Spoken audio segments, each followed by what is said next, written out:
It's our right to demand equal access to safe, urgent and emergency care for every citizen in Northern Ireland. SOAS are entirely in favour of the development of an NHS-staffed, consultant-led overnight elective centre. However, we believe that a thriving elective centre will complement the delivery of sustainable urgent and emergency care. We feel that there has been a deliberate lack of clarity.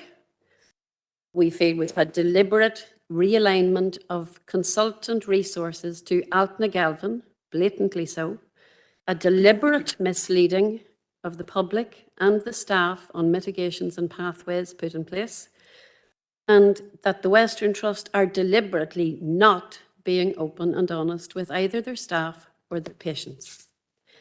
We have heard the evolving narrative given to yourselves and to the public and on media by the Western Health and Social Care Trust, and in November they stated that it was not related to any part of the review of general surgery in Northern Ireland.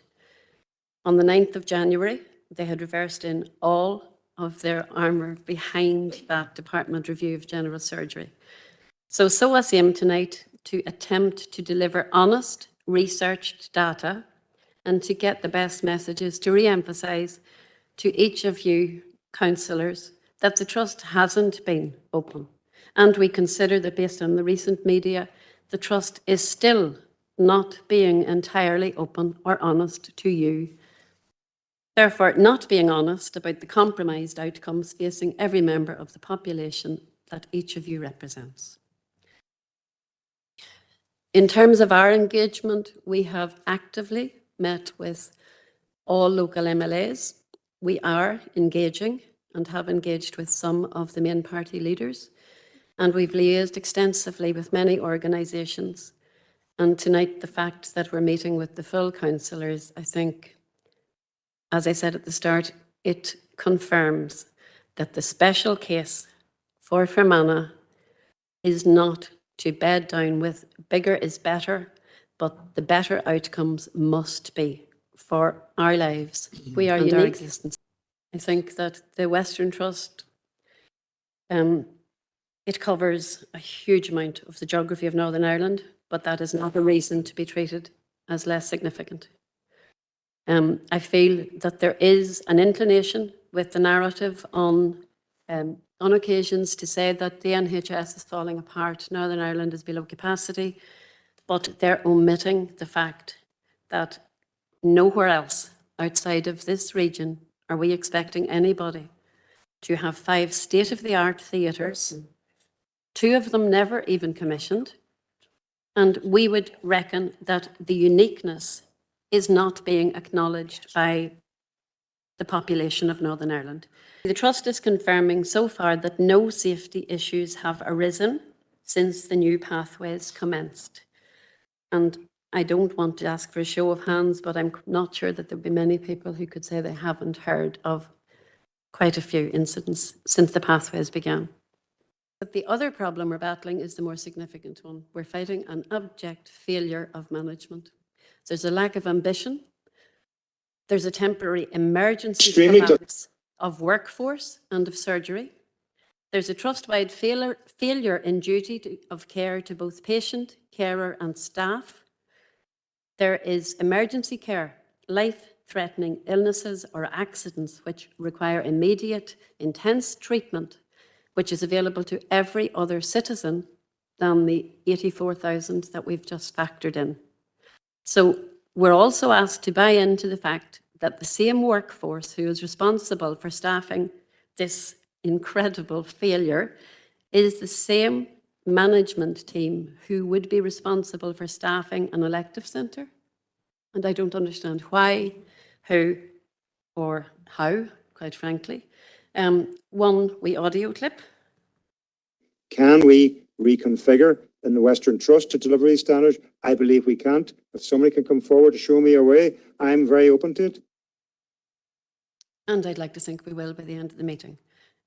So I think the fact that we have NIAS whistleblowers, and I know that the council have all been forwarded that information, and we have currently got OBS Gynae whistleblowers speaking out because of the lack of safety. They know that their service safety is affected, and their honesty, and they're coming forward. We applaud them, and we are so grateful for them. Not actually thought through.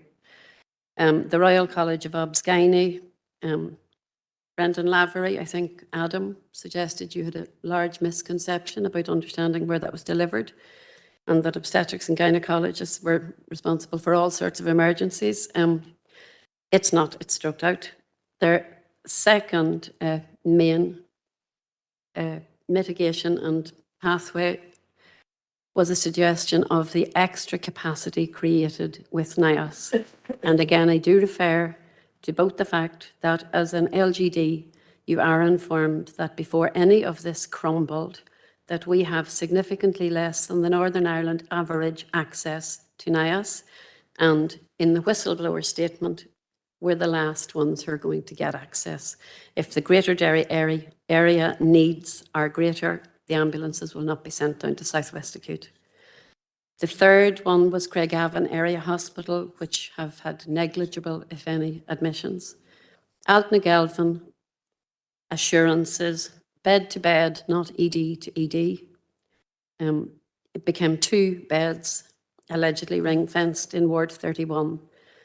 And I do want to just interject that I heard at the weekend, because I was at SOAS ED and in SOAS ED at the weekend, I heard a patient being told by a doctor, I have got a surgeon to come, or I have a surgeon, he will look at you, are you okay to make your way up? And I looked at her, because I was about a metre away, and I said, does he mean Derry? And she said yes. So I don't know who the medical expert was who was going to be in her care and in her car, but should anything happen around Scrahy, I don't know where the insurance and the mitigations cover that. I would suggest they may be on the patient's own signing out.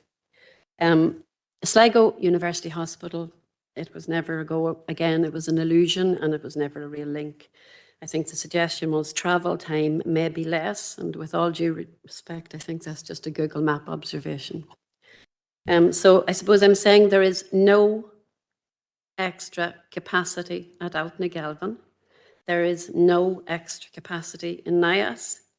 And we would be asking Altnagelvin Hospital to take an extra 27% of caseloads.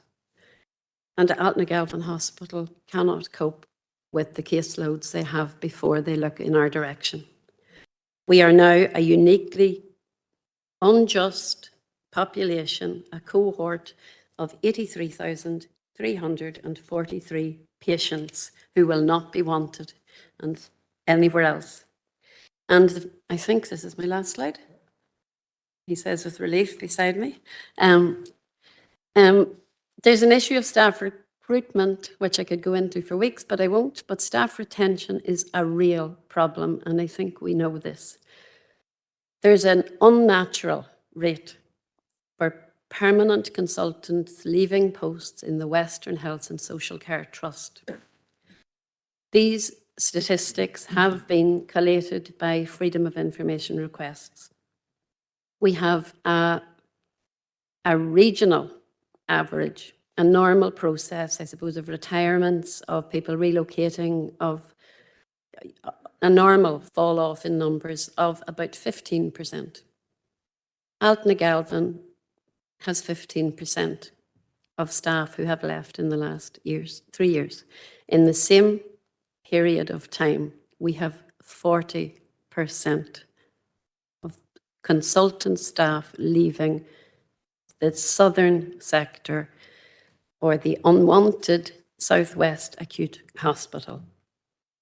I don't understand how that is possible. There is an accountability. There's a duty of care for staff and for patients. But if you cannot field a team, and if your team are leaving at that speed, your management has failed ingloriously, and they need to be called out on it. So this is an abject management failure that we're presenting on tonight, not a temporary collapse of anything. It has been an enforced situation which did not start in October. It just became it became highlighted in October. So that's me for now. Thank you very much.